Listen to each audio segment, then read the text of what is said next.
Hello everyone. Glaucoma అంటే ఏంటి?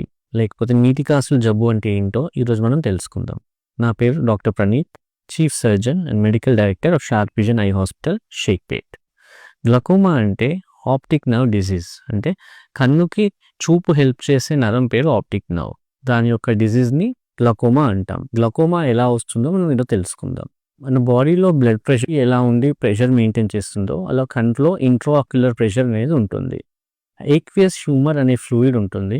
ఆ ఫ్లూయిడ్ హైలో సర్క్యులేట్ అవుతూ ఆ ప్రెషర్ని మెయింటైన్ చేస్తూ ఉంటుంది.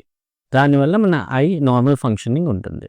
గ్లకోమాలో ఏమవుతుంది అంటే ఈ ఏక్వియస్ హ్యూమర్ సర్క్యులేషన్ బ్లాక్ అవుతుంది. సో బయటికి పోకుండా అలానే నిలిచిపోతుంది. లేకపోతే కొన్నిసార్లు ఏక్వియస్ హ్యూమర్ ఎక్కువగా ప్రొడ్యూస్ అవుతుంది. దాంట్లో కంట్లో ఎక్కువ ప్రెషర్ పెరుగుతుంది. కంట్లో ఒత్తిడి పెరగడం వల్ల ఆప్టిక్ నర్వ్ మీద డ్యామేజ్ జరిగి పర్మనెంట్ బ్లైండ్నెస్ వస్తుంది. దాన్నే గ్లకోమా అంటాం. గ్లకోమా వచ్చిందంటే దానికి పర్మనెంట్ క్యూర్ అనేది లేదు, ఓన్లీ కంట్రోల్ చేయగలం. 15-20% మంది గ్లకోమా పేషెంట్స్ ఫైనల్లీ బ్లైండ్ అవుతారు. అందుకే రెగ్యులర్ చెకప్స్ జాగ్రత్తగా చేసుకోవాలి. సో ఈ గ్లకోమా ఎవరికి వస్తుంది అంటే రిస్క్ ఫ్యాక్టర్స్ ఎక్కువ ఎవరికి ఉంటాయంటే 40 years ఏజ్ పైబడి ఉండి వాళ్ళ ఫ్యామిలీ హిస్టరీ ఆఫ్ గ్లకోమా ఉంది, వీళ్ళకి 10% ఎక్కువ ఛాన్సెస్ ఉంటాయి గ్లకోమా రావడానికి. డయాబెటీస్, హైపర్ టెన్షన్ ఉన్న వాళ్ళు కూడా ఛాన్సెస్ ఎక్కువ ఉంటాయి. ఇంకోటి ఏంటంటే స్టెరాయిడ్స్ ఎక్కువ వాడడం వల్ల కన్నుకు దెబ్బ తగిలిన వాళ్ళకు కూడా వచ్చే ఛాన్సెస్ ఎక్కువగా ఉంటాయి. ఎక్కువ ప్లస్ పవర్ కానీ మైనస్ పవర్ ఉన్న వాళ్ళకి వచ్చే ఛాన్సెస్ ఎక్కువగా ఉంటాయి. సో గ్లకోమా వస్తే గుర్తుపట్టడం ఎలా? అది చాలా కష్టం, ఎందుకంటే ఇది సింటమ్స్ ఉండవు. ఇనీషియల్ స్టేజెస్లో అసలు ఏం ప్రాబ్లం ఉన్నట్టే తెలియదు. కొంచెం అడ్వాన్స్ స్టేజ్లో పెరిఫరల్ విజన్ అంటే సైడ్ చూపు కొంచెం స్లోగా తగ్గుతూ ఉంటుంది.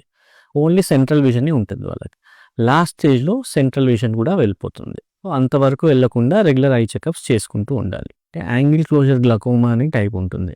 అందులో మాత్రం కొన్నిసార్లు ఎపిసోడ్స్ వస్తాయి. ఆ ఎపిసోడ్ వచ్చినప్పుడు కన్ను సివియర్ పెయిన్ వచ్చి, రెడ్నెస్ వచ్చి, హెడేక్, నాసియా, కలర్డ్ హ్యాలోస్ ఇలాంటి సిమ్టమ్స్ వస్తే సివియర్గా ఉంటాయి. సో ఇమీడియట్గా అలాంటప్పుడు డాక్టర్ దగ్గరికి వస్తారు. సో గ్లకోమా వస్తే ట్రీట్మెంట్ ఆప్షన్స్ ఏంటి?